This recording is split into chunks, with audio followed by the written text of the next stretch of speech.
Hey. There he is. Hey, Jacob. How you doing, man? Hi, Jacob. How you doing? Doing well. Nice to meet you guys. Yeah, Nice you too. Nice to meet you too. Yeah. Yeah, I know it's normally Charlie, but we really appreciate you chatting with us today because we have no idea what's going on in Hollywood. No. So that's why we turned to you. Yeah, bring us up to speed. Yeah, first and foremost, tell us about Travis Scott. What's the latest there?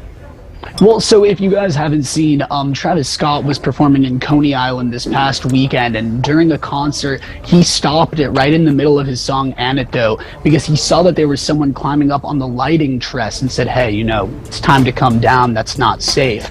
And this, you might think back to Astroworld, which of course, tragedies occurred. 10 people died, and it was all because the crowd was just way too chaotic. People were being trampled to death.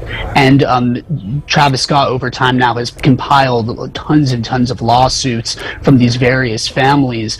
But we're being told by the attorney from one of the families who had their 9-year-old kid at Astroworld, Ezra Blunt, they're telling us that they still don't think that Travis is becoming more compassionate after this Coney Island incident where he told someone to come down. The attorney for the family, Alex Hilliard, is saying that Travis is known for a long time that he knows how to control a crowd, and that was the case at Astroworld. He just didn't exercise his right judgment, and really, they're planning to still take action against Travis Scott. The attorney tells us that they can't wait to cross-examine him, and even though this Astroworld tragedy occurred months ago, it doesn't seem like it's slowing down anytime soon in terms of these lawsuits.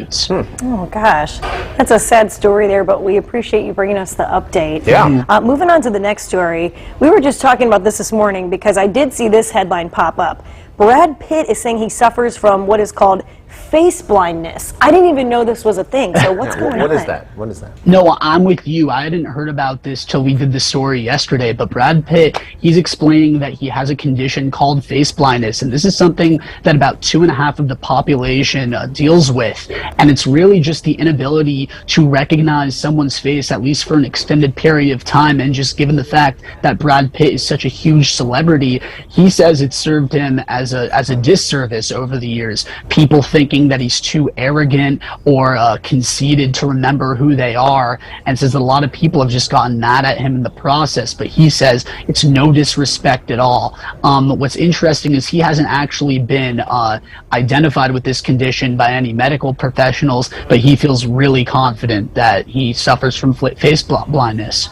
That is one of the worst feelings when you meet somebody or you think you're meeting somebody and they're like, we've met before. Yeah. Oh, yeah. I hate It's that. rough. Yeah. So I can't even imagine what that would be like. Face blindness. I've never even heard of that. I didn't know. I'll have to I'm sure look he that meets up. a lot of people, though. Exactly. Well, Jacob, thank you so much Yeah. for bringing us the latest. We appreciate it.